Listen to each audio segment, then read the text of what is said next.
cemetery that I own is located in the Mayo area of Cairo. I have dedicated it to the burial of the dead who do not belong to a cemetery. I mean, a real cemetery. Dozens of thousands die every day and they do not have a place to gather them. Or maybe with what I do with the bodies of the dead, God will honor me with good. I parked my car in front of the gate of the cemetery. I got out of the car and I saw the executioner on my face. He was guarding the cemetery. He was sitting in the cold in his coat. He was smoking. When he saw me, he stood up and greeted me. "Hello, how are you? You enlightened us." I did not answer him. I left him and walked a long corridor inside the cemetery. This ground was paved with tiles. On the right and left sides, the cemeteries are engraved in a very fine order. Each grave was a large room under the ground. It was descended with slabs. It has a wall on the outside and an iron door. Each room was enough to bury about 20 bodies inside it. After every meter, there is a light pole that gives a medium light to the place. I stood in front of the grave number 20. I took out a chain of keys from my pocket. I opened the iron door and closed it behind me. I stepped on it to make sure that the place is empty.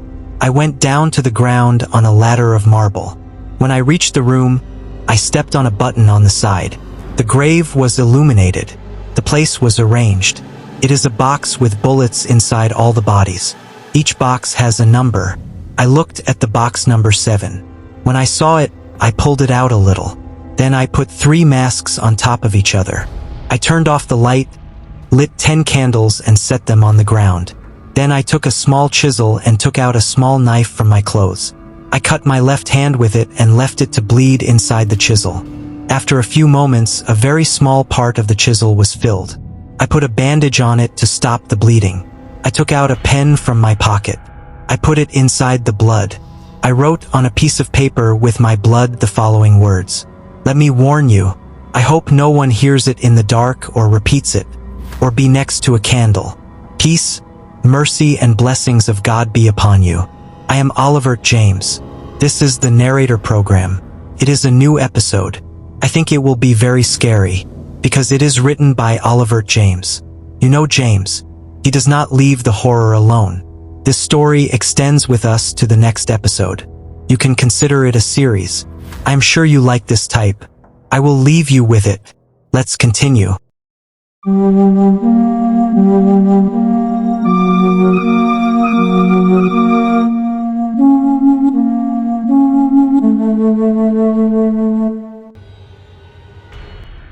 O Satan, I am your faithful servant. Today I renew with you my precious covenant, so that you remain present inside me, and I remain a servant inside you. So do not break my covenant, and do not break your covenant.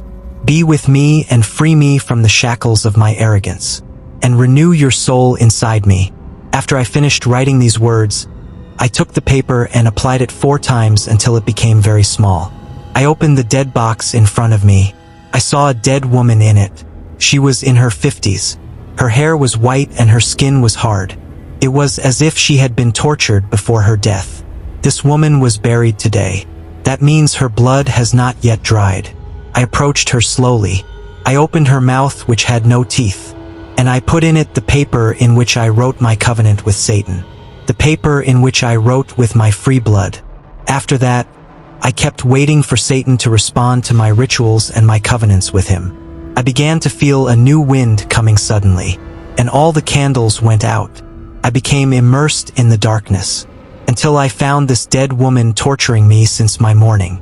I removed myself from the cross and screamed in pain, and in the light of the weak moon that appeared on the threshold of the grave, I saw Satan incarnate in front of me, in the form of a black dog. His body was strong. He approached me with pride, and he passed me by my feet. I screamed again, but this time with a louder voice, and I wiped my blood with his black color. His smell was very foul. I felt a burst of breath exploding in my brain, until the woman left me, and the dog was walking and his mouth was drooling from my blood. My body began to calm down a little, but my heart was pounding with fear. The light of the candles returned again, but in a red color. And then I knew that the covenant was renewed with Satan. and I had to take the second and last step in the hospital near here. But before I could move, I lost something very strange. I suddenly found 2 sheep coming out of a hole in the grave and running at me quickly. I expected them to count me exactly like Satan and the dead woman, but they gathered in front of the bedroom door and mixed with each other, and they formed a horrible body. I was shocked. When I kept looking in his eyes, I knew who he was. I realized that he was the one who raided the graves. Zurich, the one who hates devils and rejects all rituals in the graves. And as soon as the rituals take place, he escapes from the grave. He was huge. His head was huge and his legs were like sheep's legs. Every step he took on the ground, the world was shaking around him. I kept standing in a scary place and I hoped he wouldn't hurt me, until he left the grave or the room I was in, and everything returned to normal. I closed the chest and put it back in its place. I looked up at the ceiling of the grave, and then he appeared in front of me. He worked here. He is 30 years old. He always wears clothes. His body is huge and he doesn't speak. I don't know if he is deaf or dumb, but that doesn't matter to me. What matters to me is his role and what he does here. And that is arranging the bodies in their places, and tracking the bodies that were buried, to see if they were buried or not. And that is why some rituals need healthy bodies, and some don't. I asked him to return me to the grave I was in, so he left me and went down to the stairs to pick up any remains or rubble that could take us to Daya. I got out of the dirt. I saw a dog. I got in my car and started moving. I went to a public hospital 10 kilometers away from here. I looked in my mirror. I was driving, and I saw a dog in the back. The strong dog that was in the grave. He was looking at me with human eyes. Yes, can you imagine? A dog with human eyes? I stayed in this position until I got to the hospital. I got out of the car and looked at my watch. It was 8 o'clock in the evening. I took out my cell phone and talked to Maymoun El Nada, the nurse who worked here. I told him, "Yes, Nada. I am waiting outside the hospital. Come out." He laughed a lot and then he said to me, "Welcome. I am coming to you. Goodbye." He closed the door with me. He came in a minute. He greeted me and I looked at him from top to bottom. I remembered his face. He was in his 40s. He was tall and tall. He had a lot of teeth. He always smelled like cigarettes. I held his hand and greeted him. I hugged him just to make sure he was safe, and so that no one would doubt me. Then I saw the dog get out of my car and enter the hospital. The dog was smiling, and his eyes were completely white. I left him and told him, "Nada, listen to my voice. Get people ready." He blew a cigarette in my face and said to me, "We are ready and waiting for you. Did you prepare your money?" "Yes, I did. But first, let's get out of the car." Nada nodded and said to me in a loud voice, "So that we can finish the story. Welcome. I came to the hospital. Why all this trouble?" He called 2 security guards. Ali, come and get the juice and food in the bag. He is in good health. He is helping people with their illness. God bless you. You don't need anyone at all." Ali and Muhammad came and greeted me. Most of the patients' eyes were surprised. They were sitting on chairs drinking something, or busy with their lives. They all looked at me. They smiled and came to us quickly. I found Nada with him. They took out the juice and food, and they started distributing it to people. And we entered the long corridor full of rooms. On the right, there was a room for the elderly patients and those who were in need. Finally, without any preparation, this corridor was full of people who died in a matter of hours or days because of their serious health problems. I walked through the corridor, which was a little dim, and the smell of medical alcohol and formalin filled my nose until we reached the room with a bed. Ali was a young girl in her 30s. She was beautiful and her hair was covered with a veil. Her skin was calm and her body was well balanced. We entered her room and the doctor looked at her and said, "Oh Samahat, this is the woman I told you about. He is my partner in crime. Don't you want to have fun with me?" "Yes. Let's have fun like this. God bless you." Samahat was paralyzed, and her eyes showed weakness. She said to me, "I want 200,000 pounds. Give them to my daughter. She is young and lives with my mother, and her father is dead. We have no one." The woman came in and said loudly, £200,000 per room. That's a lot. Don't upset the old man. I put my hand on his neck. I prevented him from speaking. I took him out of the room and locked the door. I took out the checkbook from my pocket and gave it to Sheik. This is Sheik with £500,000. You and your life are much more valuable than this. I forgave her and she thanked me. Then I took out a pen and paper from my pocket. I was preparing them. I wrote a lot of words on them in blood, in an unknown old language. I gave her the pen and paper. At that time, the light was dim. Moments passed, and the black dog suddenly appeared behind me. It made a loud growl. I allowed her to hold the paper. I hit her with a new difficulty because her hands were shaking. After I hit her, I told her, I will explode with happiness.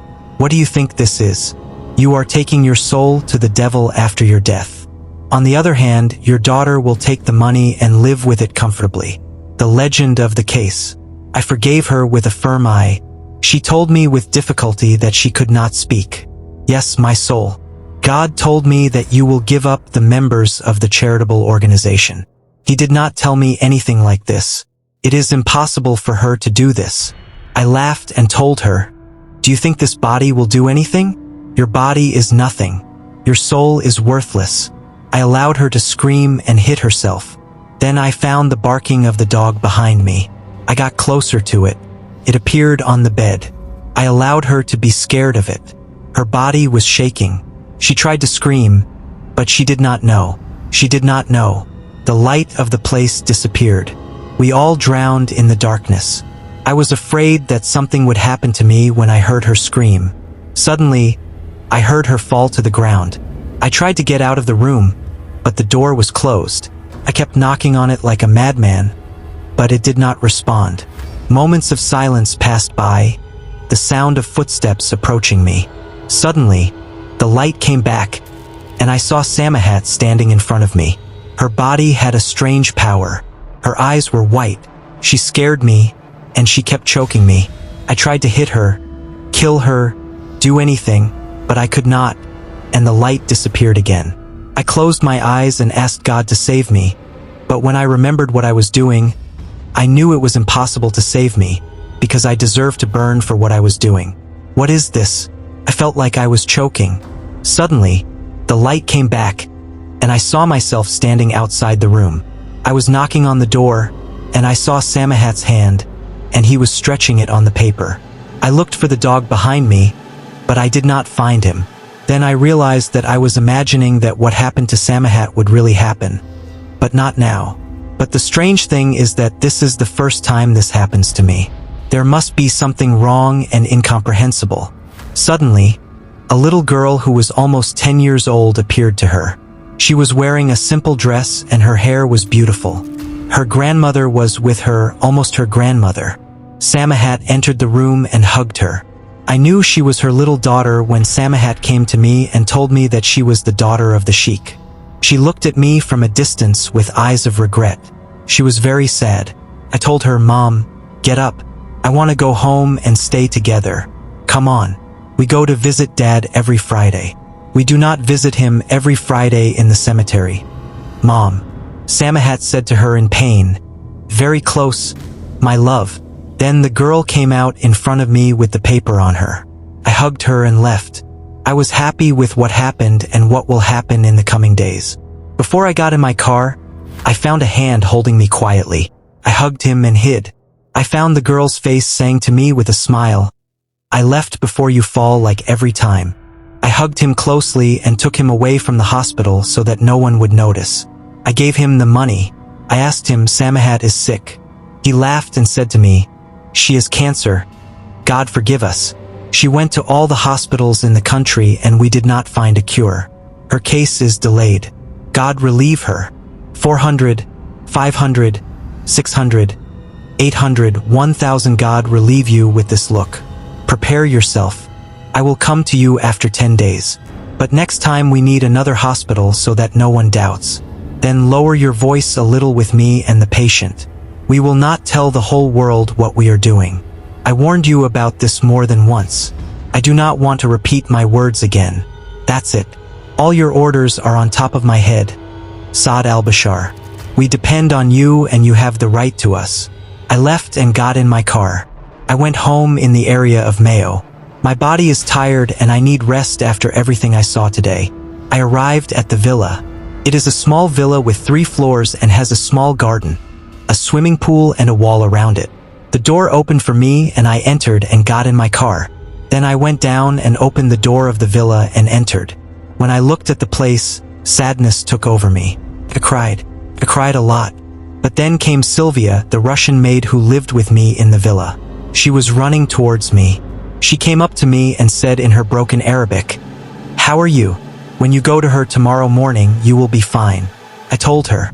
The doctors told me that her case was delayed and there is no hope for her to live. We can send her abroad to Egypt if she wants to. There is no hope anywhere in the world. My own life was threatened by Sylvia.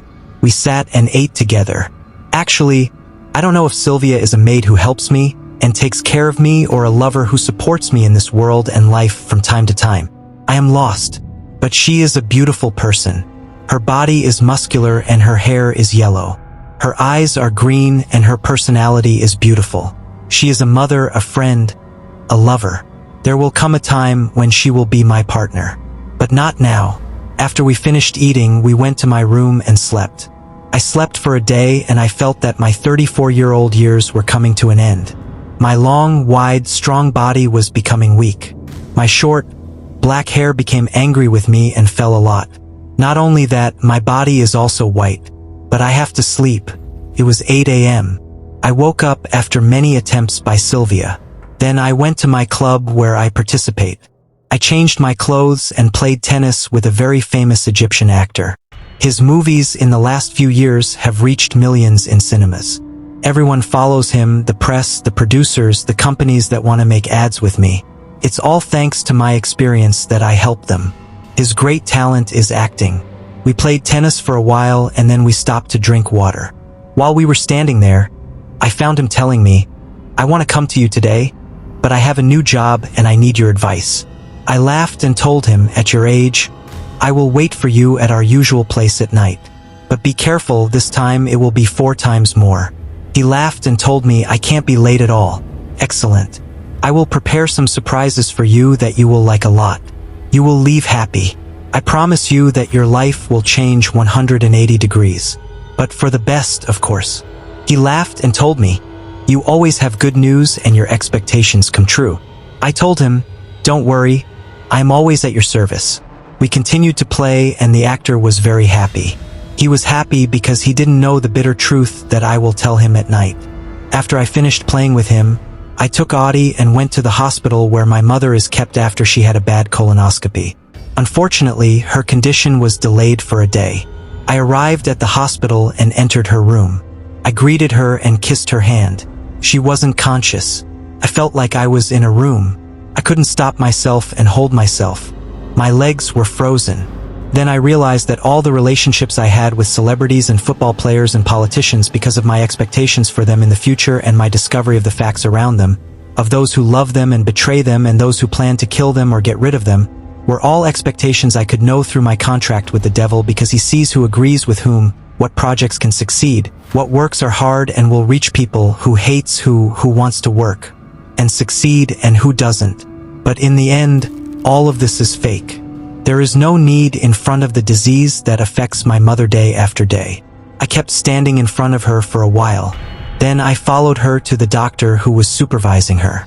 I went home and I was depressed and sad. When I got home, I sat down and had lunch with Sylvia. Then I took a shower and waited for an important visit. A famous businessman whose name I will use as a nickname just to save my life was Rifat El Saber. At 5 p.m., Rifat came to me and we sat in the living room. He was very worried about me.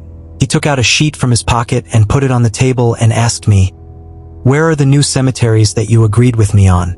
The loan will be ready soon. The papers and the license have some problems. And I don't want to distract you. You've been saying for a year that the loan will be ready soon. What's wrong with you? The money you take from us is nothing. And what about the long papers? You finish everything with a phone call. Don't laugh at me and at yourself, Jamal. Are you mad? No, the money I take from you is nothing. And I'm not laughing at you. But it's not easy. We don't want the eye to focus on us. No matter how old we are and how close we are, nothing is guaranteed. And we can spend the rest of our lives in prison. Rifiat Amuayef told me that he smokes cigarettes. What about the eye? Where's the problem? You're a rich man and you have your reputation among people. You own a charity cemetery built on the highest level. You bury the poor people who can't find a place to bury them after they die. And even the charity cemetery that has been built for many years is full of corpses and has no place. Where's the problem in buying a new big land and building huge cemeteries on it? And all this to help the poor and needy. Isn't that right, Jamal? I drank some water while I was concentrating on his proud features. And I changed the black he was wearing. And I told him, the problem is that you need the bones of the corpses to grind them and make white soil out of them. Your famous drug that fills the country. Why don't you export it abroad? And because of him, everyone is asking and searching. They want to know who makes the white soil. And if those 2 days are a myth to us, in front of us, no. What's the problem when we wait a little? The cemeteries we have are enough and more. Rifaret threw his cigarette on the ground and said to me loudly, "You take 100 million pounds to export the bones of the dead. And you tell me to wait a little? I'm my neighbor. I can't wait. And then I saw clear threats from you. Prison and not prison. Did you forget what you did, Jamal? My contracts are what made me, not you. I can't risk my name and reputation. And these days, it's not appropriate to build a new cemetery on the level of helping the poor and needy. People are not stupid. People know very well what we are doing. So let's calm down." Rifaret picked me up from my neck and said to me, and his eyes were full of evil, "So you started with me by mistake. And you will regret it. Believe me, you will regret it. Without peace." He told me that and left me. But the truth was that he didn't care about me. I know well that he can't do anything to me or even take advantage of me. So I said to myself, I'll wait 2 days. And then I'll talk to him to fix things between us. At 9 o'clock at night, the famous actor came to me. I took the room that I was going to use for the prediction sessions in the future. It was a large room with a wooden table and 2 chairs. And a huge window with a white star covering it. We sat down and closed the door. He said to me happily, "Tell me, I'll come to you in 2 hours. What do you see?" We sat on the 2 chairs. I took out a bunch of candy from my pocket and brought it closer to my mouth and continued to speak in an old language. Then I threw the candy on the table, and I found its color changed to yellow. So I looked at him and said to him, "What you're going to hear won't be good like every time, but it will save you from trouble. You will be able to calm down and get back to zero. Your wife is cheating on you with your partner in a jewelry company, and she wants to get rid of you and take most of your wealth." He looked me in the eye and asked me, "Why are they doing this to him?" "Because they love each other and they see that you are separating them. No one in them appreciates your beauty or your hard work with it. And your wife always says that you are neglecting her and you don't love her. And what I see in front of me is that this is the opposite of the truth." He took out a cigarette and drank it quickly and kept thinking. And then he asked me passionately, "Are they sitting together now? If they are sitting together, I will pour on them and feed them first. I will not let them enjoy my money and wealth easily. I spent on them the other day and saved the company millions of dollars. And my wife has a lot of properties in her name. Properties that I spent on her money. I will go crazy with her beauty. Please tell me, are they sitting together now? Or when will they sit together?" I took the cigarette again and talked to her. And then I threw it away, so it turned red. And I kept waiting to know the answer to the question. But the voice that whispered in my ears told me, "You will die today at the hands of Rifat." I got up and stood up quickly, and the table turned. The man looked at me with fear and kept talking to me, but I did not care about him. And suddenly I found smoke spreading in the room, and a lot of voices were in the place around us to the point that the man could not stand it and ran out. And when I ran to the windows, I also found the door closed on me and I was trapped alone. And suddenly I heard a voice standing behind me. It was Shwaya, the black dog. Shwaya, and his body began to turn into a human body, and he had a bull's head. He He stood in front of me and said in a deep voice, "I have broken your covenant with me, and whoever breaks his covenant, the conditions of torture will apply to him." I screamed in fear and told him, "I went to the cemetery, and then I went to the hospital. I did not affect anything. Please do not do anything. I have served you faithfully all my life. Please do not break our covenant."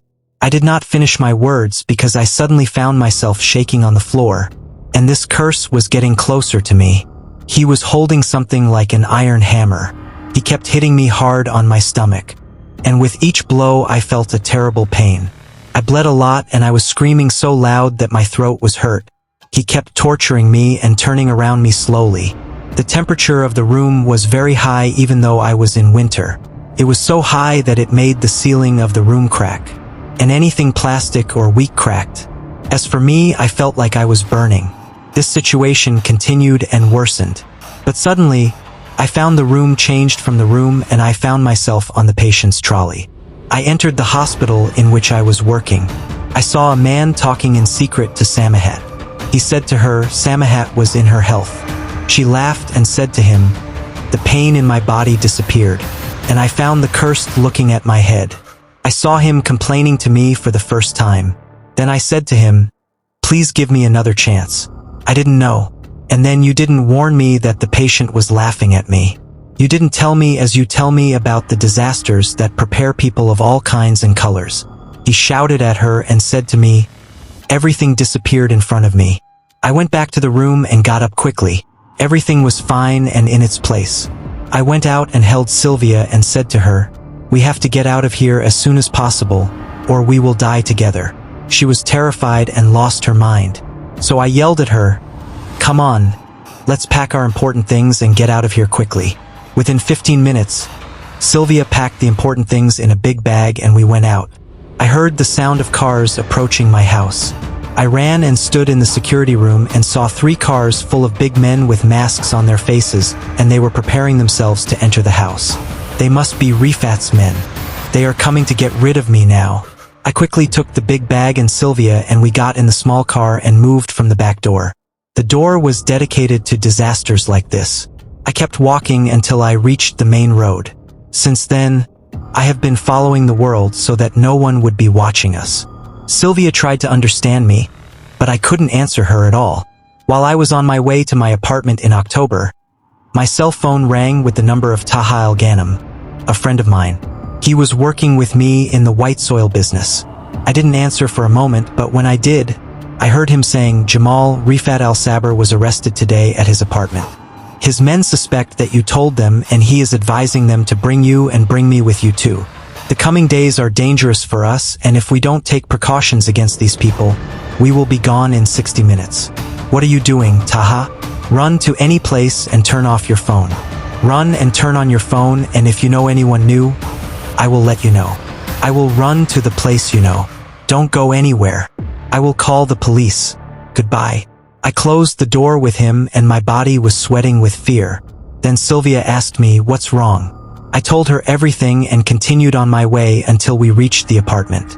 I parked the car in the garage and tried not to look at her at all. I closed my cell phone and went downstairs to withdraw money. I bought food, drinks and things for the house. I told Sylvia not to talk to anyone and not to leave the apartment at all and not to make any noise.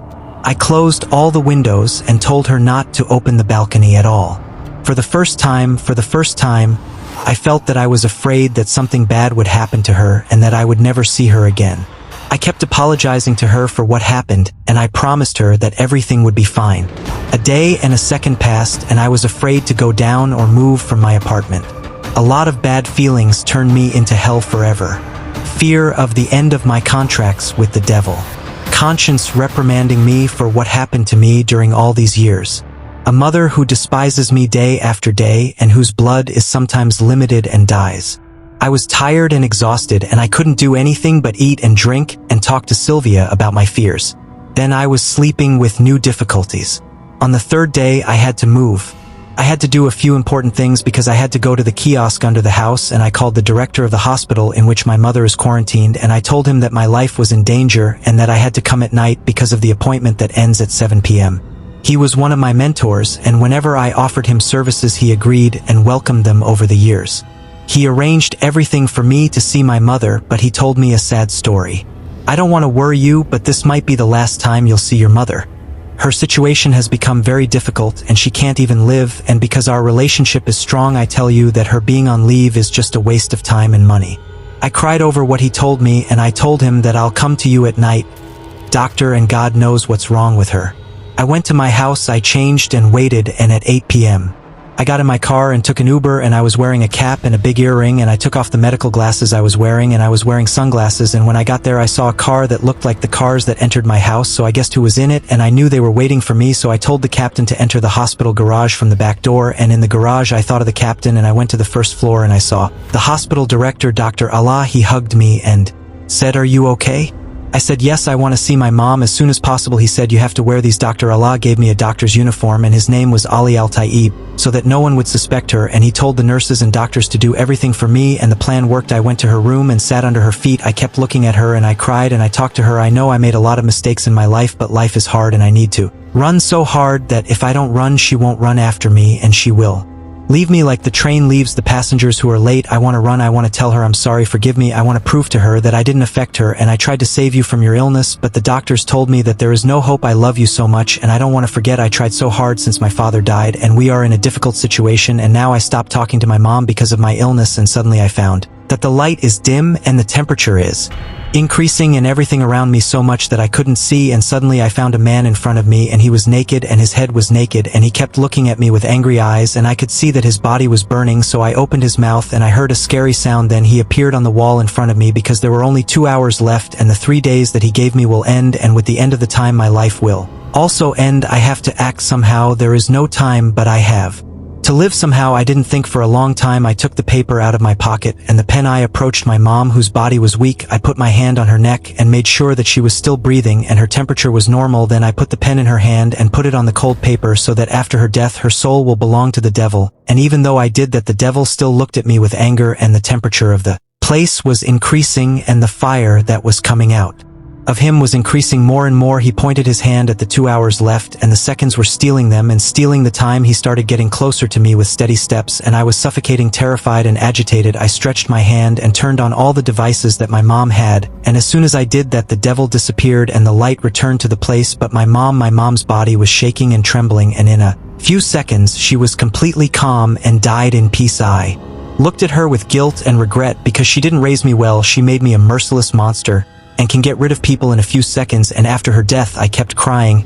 and I didn't get out of it until I realized that I have to leave and move fast. I have to put the cold paper that I put on her in a new cold water. I got out of the room and talked to the guard from the hospital manager's phone, but he didn't answer again, and again he didn't answer, and that's why I had to leave. There was no time. I got out of the hospital and asked the hospital manager for an Uber. I gave him my cold water and my hand was shaking. I didn't want to be late and didn't want to put the paper in a dead hole, because if that didn't happen the paper that my mom put on her wouldn't be necessary, because it's a new custom that I have to put the paper in the grave, and it has to happen on the same day that I put the paper in the grave, and it has to happen. I left the car and walked, and when I saw the grave I kept looking for Rifat until I found several cars parked in several directions, and it was impossible for me to get in. I kept thinking and didn't know what to do. Half an hour was left and the day was ending. I had to move. I walked slowly and hid behind a huge stone. I watched the cars that were circling around the place, and after a while I put my foot on the wall and jumped from it, and when I got in I looked around to make sure that there was no Rifat. When I found the place empty I ran to the random grave. It was number 11. I took the keys out of my pocket, opened the door, and went down. I went down to the ground, and under the dim light I pulled a wooden box a little bit outside. I took the paper out of my pocket and opened the box, and I smelled a very bad smell. I fell on the ground and I was coughing, and unfortunately there was a decomposed body. I closed the box quickly and I kept looking in the grave for a new body. 10 minutes were left and the day was coming to an end. I opened the box and it was full of dead bodies. People were dying. People were eating their bones. I took the other box and it was empty until I found a box for a little girl. She was buried nearby. I took the paper and opened it. It was sealed. I put the paper and I started saying new words with the devil, and suddenly the devil appeared behind me.